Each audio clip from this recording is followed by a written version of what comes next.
कुछ देर की खामोशी है, फिर शोर आएगा। आज वक्त है, कल हमारा दौर आएगा।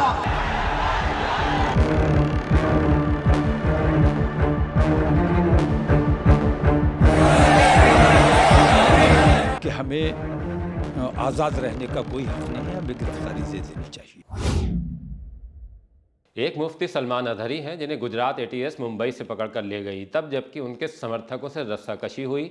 घाटकोपर थाने पर रात तक अच्छा खासा हंगामा चलता रहा। अब उनके अधिवक्ता उनको रिहा कराने के लिए मुंबई से गुजरात तक दौड़ धूप में लगे हैं।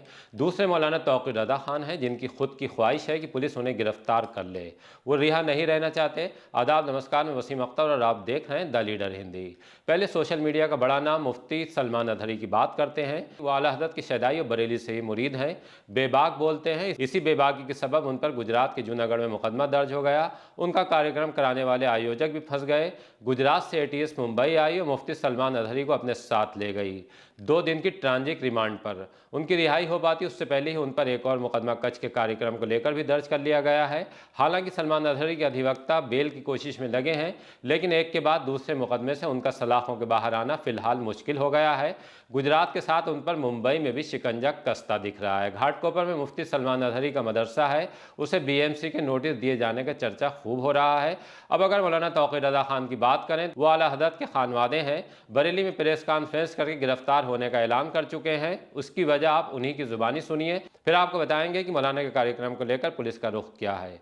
पूरे हिंदुस्तान में कोई ऐसी शख्सियत नहीं मिलती है जिसके सामने हम अपनी तकलीफ़ें ले जाके बयान कर सकें।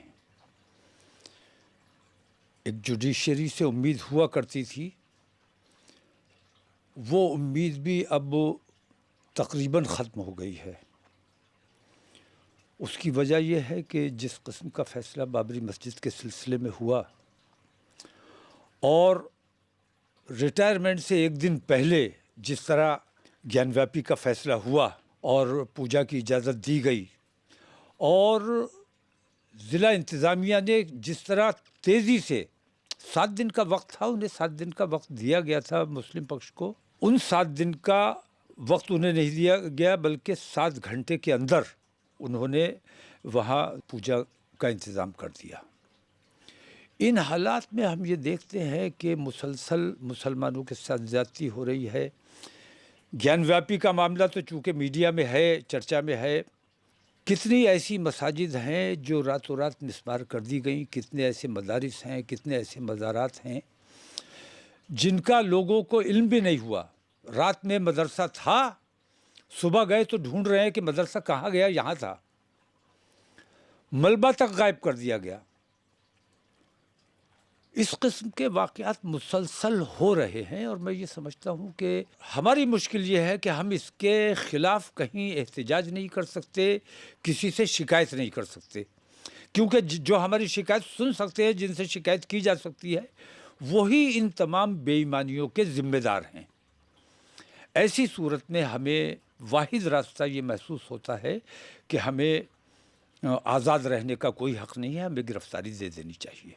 मेरा प्रोग्राम ये है कि मैं 3 बजे से 4 बजे तक इस्लामिया इंटर कॉलेज में रहूँगा और इसमें किसी किस्म की इंशाल्लाह कोई तब्दीली नहीं होगी। 3 से 4 तक मैं इस्लामिया रहूँगा। 4 बजे से मैं पैदल यात्रा मेरी कलेक्ट्रेट तक रहेगी और कलेक्ट्रेट पर जाकर मैं गिरफ्तारी दूँगा। अभी तक मौलाना तौक़ीर रज़ा खान को कार्यक्रम की अनुमति नहीं मिली है। उनकी तैयारी यह है कि वो जुमे की नमाज के बाद इस्लामिया इंटर कॉलेज मैदान जाएंगे, वहां से फिर गिरफ्तारी के लिए कलेक्ट्रेट तक पैदल मार्च करेंगे। प्रिंट मीडिया में शहर कोतवाली के इंस्पेक्टर डीके शर्मा के हवाले से छापा है कि इस्लामिया इंटर कॉलेज के प्रबंधन को धारा 149 के तहत नोटिस दिया गया है, जिसमें कहा है कि कार्यक्रम की अनुमति पुलिस प्रशासन से नहीं ली गई है। ऐसे में कॉलेज के मैदान पर कोई कार्यक्रम होता है तो उसकी जिम्मेदारी प्रबंधन की होगी। कॉलेज प्रबंधक की तरफ से भी साफ कर दिया गया है कि उनसे भी मैदान के लिए 9 फरवरी के कार्यक्रम की इजाज़त नहीं ली गई है। इसके बावजूद ऑल इंडिया इत्तेहाद मिल्लत काउंसिल की तरफ से कार्यक्रम को लेकर सोशल मीडिया पर प्रचार किया जा रहा है। बहरहाल मौलाना तौक़ीर रज़ा खान का कार्यक्रम होता है या नहीं हो पाएगा, उसके लिए जुमे के दिन का इंतजार करना होगा। उससे पहले मौलाना तौक़ीर रज़ा खान दिल्ली चले गए हैं, उनके लोग बरेली में कार्यक्रम को लेकर तैयारियों में जुटे हैं।